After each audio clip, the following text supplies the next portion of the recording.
मित्रों और मीडिया के बंधुओं, सम्राट अशोक की जयंती के अवसर पे हम सब लोग यहाँ उपस्थित हुए हैं। उनको याद करने के लिए, उनके चरणों में श्रद्धा सुमन अर्पित करने के लिए। तो सबसे पहले मैं अपनी ओर से, आप सभी लोगों की ओर से सम्राट अशोक के चरणों में श्रद्धा सुमन अर्पित करता हूं, उनके प्रति श्रद्धांजलि व्यक्त करता हूं।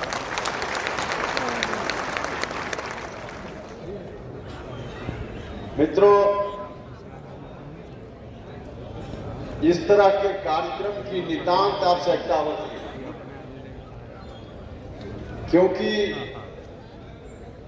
सम्राट अशोक जैसे महापुरुष अगर ऐसे अवसरों पर और बाकी अवसरों पर इनको याद करने की परंपरा आगे न बढ़े तो फिर इनके विचारों का प्रचार प्रसार अवरुद्ध हो जाएगा। इसलिए इस तरह के कार्यक्रम की आवश्यकता है और इसी बात को ध्यान में रखते हुए हम हृदय से धन्यवाद देना चाहते हैं बिहार के मुख्यमंत्री और हम सभी के नेता नीतीश कुमार जी को कि उन्होंने आज नहीं वर्षों पहले इस परंपरा की शुरुआत बिहार में की।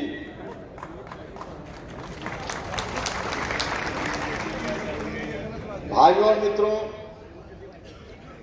आज आवश्यकता है इस बात की कि उनके विचारों का प्रचार प्रसार जितना अधिक से अधिक हो सके उतना हम सब लोग मिलकर करें। या हम सब लोगों का दायित्व बनता है, हम लोगों का कर्तव्य बनता है, क्योंकि अलग तरह की भी कोशिश समाज में चलते रहती है। एक तरफ ऐसे महापुरुषों के विचारों को आगे बढ़ाने की कोशिश और दूसरी ओर इनके विचारों को रोकने का भी प्रयास, दोनों ताकतें साथ साथ चलती है और ऐसी ताकत चल रही है समाज में जिससे सम्राट अशोक के विचारों को भी अवरुद्ध किया जाए, उनके इतिहास को भी धूमिल कर दिया जाए, उनकी छवि को भी धूमिल कर दिया जाए।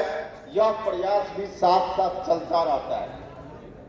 भाइयों और मित्रों, ऐसा प्रयास नहीं चलता होता है तो कई बार अखबार में हम सुर्खियों में देखते हैं कि कहीं से किसी ने कह दिया कि तिरंगा झंडा की जगह हम कोई और झंडा हिंदुस्तान में लाने का काम करेंगे। या प्रयास ही उस तरह का नहीं तो और क्या है। कई बार इस तरह की खबर आती है कि कहीं से चक्र निशान हटा दिया गया या हटाने की कोशिश हो रही है। निश्चित रूप से यही प्रयास है जो बीच बीच में रुक रुक कर हम लोगों के बीच खबर के माध्यम से पहुंचते रहता है। और उसी प्रयास का एक हिस्सा था, पिछले दिनों हम सब लोगों ने देखा कि एक कथित साहित्यकार ने किस तरह से सम्राट अशोक के बारे में टिप्पणी की, कितनी अभद्रता के साथ टिप्पणी की गई।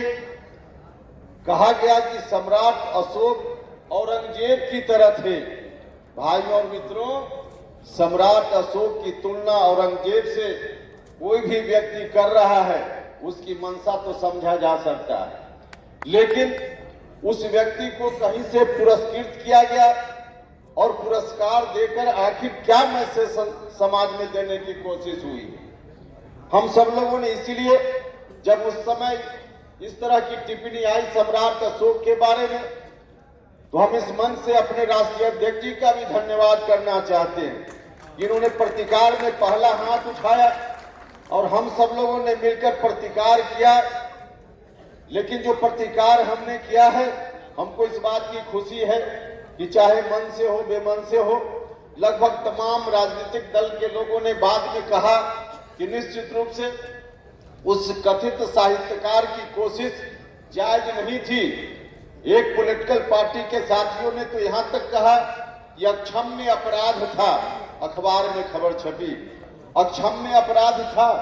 सच में अक्षम्य अपराध है, लेकिन अक्षम्य अपराध है तो उसको सजा देने का काम आखिर कौन करेगा? सजा देने का काम कौन करेगा?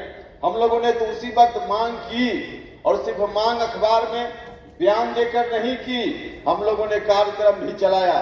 और हम धन्यवाद देना चाहते हैं महात्मा फुले समता परिषद के साथियों का। कोरोना का समय था, वैशाली से लेकर पटना कुम्हरार तक एक काफिला निकला, और उस काफिला के हजारों गाड़ियों का काफिला, और उसके माध्यम से भी तमाम इस तरह के प्रयासों के माध्यम से हमने कहा कि उस व्यक्ति को जो पुरस्कार दिया गया है उसको अविलंब वापस लेने का काम होना चाहिए। हम लोगों की मांग आज भी ज्यों की त्यों पड़ी है। हम आज भी इस मंच से उस मांग को पुरजोर तरीके से आपके माध्यम से दोहराते हैं कि उस कथित साहित्यकार को जो दिया गया पुरस्कार है, उस पुरस्कार को वापस लेने का काम करना चाहिए, वापस लेने का काम कीजिए। क्योंकि उस व्यक्ति ने एक साजिश के तहत सम्राट अशोक की छवि को धूमिल करने का प्रयास किया है, इसलिए उसके पुरस्कार को वापस लेना चाहिए, उसको सजा देने का काम जरूरी है। तो भाइयों और मित्रों, इस तरह की कोशिश निरंतर चलते रहती है। तो दोनों तरह के लोग हैं। एक तरफ हैं हम लोगों जैसे लोग जो इस कोशिश में निरंतर लगे हुए रहते हैं। अब बिहार का मामला आया तो हमारे आदरणीय नेता नीतीश कुमार जी ने क्या क्या किया है सम्राट अशोक की गरिमा को आगे बढ़ाने के लिए, बताने की जरूरत बहुत नहीं होनी चाहिए थी, लेकिन कुछ बात बताने की जरूरत पड़ जाती है।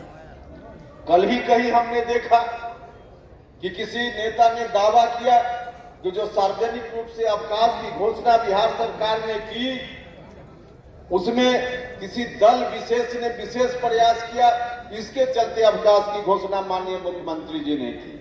अब उनको पता भी शायद नहीं ठीक से है, या तारीख भी उन्होंने नहीं देखी और ऐसे ही बयान दे दिया। भाइयों और मित्रों, जिस वक्त आदरणीय नेता नीतीश कुमार जी के नेतृत्व में बिहार सरकार ने सार्वजनिक अवकाश घोषित करने का फैसला किया था, उस वक्त भारतीय जनता पार्टी की मदद से सरकार नहीं चल रही थी। उस समय जो सरकार थी, जनता दल यूनाइटेड अलग गठबंधन में उस समय सरकार चला रही थी, और उस सरकार के मुखिया नीतीश कुमार जी ने तब निर्णय लिया था। इसलिए कोई व्यक्ति इस तरह से बयान देते हैं, उनको समझना चाहिए 2015 में जनता दल यूनाइटेड ने अलग गठबंधन बनाया था। एक राजनीतिक परिस्थिति थी, उस पर बहस का मामला नहीं है, लेकिन जिस परिस्थिति में हो उस वक्त अलग गठबंधन था 2015 में, और 2015 से लेकर 16 तक यह निर्णय हुआ। उस समय जनता दल यूनाइटेड नीतीश कुमार जी के नेतृत्व में फैसला ले रहा था, लेकिन गठबंधन अलग था। इसलिए इस तरह की जो बयानबाजी होती है, मैं आप सब लोगों से आग्रह करना चाहता हूं। कुछ लोग बिना सोचे समझे झंडा उठा लेते हैं। बिना सोचे समझे झंडा उठाइएगा तो दुर्गति हो रही है, और आगे भी दुर्गति होती रहेगी। इसलिए आप सब लोगों से हम आग्रह करें। और यह दुर्गति कोई एक जगह नहीं हो रही, एक जगह नहीं हो रही। आप सब लोग प्रबुद्ध लोग हैं, नेता लोग बैठे हुए हैं। आज क्या हुआ महाराष्ट्र में, आज क्या हुआ मध्य प्रदेश में। महाराष्ट्र में जिस तरह से नीतीश कुमार जी ने बिहार में अति पिछड़ा भाइयों के लिए, दलित भाइयों के लिए, महादलित भाइयों के लिए पंचायती राज संस्थाओं के चुनाव में आरक्षण देने का काम किया, उस तरह से महाराष्ट्र में भी यह काम चल रहा था। महाराष्ट्र में काम चल रहा था, कोई एक व्यक्ति उठा, चला गया कोर्ट में, और कोर्ट ने फैसला दे दिया। कोर्ट ने फैसला दे दिया कि महाराष्ट्र में जो पंचायती राज संस्थाओं में आरक्षण चल रहा था, वो आरक्षण नहीं चलेगा। वहां के कोर्ट ने फैसला देने का काम किया, और वहां आरक्षण रुक गया। जो ओबीसी समाज के लोग हैं, आज वहां आरक्षण के माध्यम से जो उनको मौका मिल रहा था पंचायती राज संस्थाओं में मुखिया बनने का, जिला परिषद का सदस्य बनने का, महाराष्ट्र में कोर्ट ने निर्णय लेकर उस काम को रोक देने का काम किया है। मध्य प्रदेश में भी यह काम हुआ है। मध्य प्रदेश में भी न्यायालय ने मना कर दिया कि वहां ओबीसी के लिए आरक्षण पंचायती राज संस्थाओं में नहीं होगा। यह बात जानने का काम करना चाहिए, जानने का काम करना चाहिए भाइयों मित्रों। और क्यों रोक दिया, क्या कहकर कोर्ट ने रोक दिया, जरा समझिएगा चीजों को। कोर्ट ने यह कहकर रोक दिया, कई बातें कोर्ट ने कही, जिसमें एक महत्वपूर्ण बात यह है कि कोर्ट ने कहा वहां की सरकारों से कि आपके पास जो डाटा है वह इंपेरिकल डाटा नहीं है। जो डाटा है, जिस डाटा के आधार पे आप आरक्षण देने का काम करते हैं।